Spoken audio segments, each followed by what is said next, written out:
ನದಿ ಈ ಕನ್ನಡ ಪದದ ಅರ್ಥ ಮತ್ತು ವಾಕ್ಯ. ಅರ್ಥ: ಹೊಳೆ ಅಥವಾ ತೊರೆ. ರಿವರ್ ನದಿ ಈ ಪದದ ಸ್ವಂತ ವಾಕ್ಯವನ್ನು ನೋಡೋಣ. 1. ಗಂಗಾ ನದಿ ಒಂದು ಪವಿತ್ರವಾದ ನದಿ. ಗಂಗಾ ನದಿ ಒಂದು ಪವಿತ್ರವಾದ ನದಿ.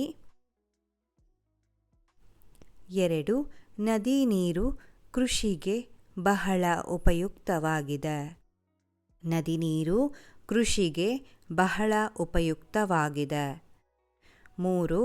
ಮಳೆ ಬಂದಾಗ ನದಿ ತುಂಬಿ ಹರಿಯುತ್ತದೆ. ಮಳೆ ಬಂದಾಗ ನದಿ ತುಂಬಿ ಹರಿಯುತ್ತದೆ. 4. ನದಿಯನ್ನು ಸ್ವಚ್ಛವಾಗಿಟ್ಟುಕೊಳ್ಳುವುದು ನಮ್ಮ ಕರ್ತವ್ಯ. ನದಿಯನ್ನು ಸ್ವಚ್ಛವಾಗಿಟ್ಟುಕೊಳ್ಳುವುದು ನಮ್ಮ ಕರ್ತವ್ಯ. ಇದಿಷ್ಟು ನದಿ ಪದದ ಸ್ವಂತ ವಾಕ್ಯ. ಧನ್ಯವಾದಗಳು.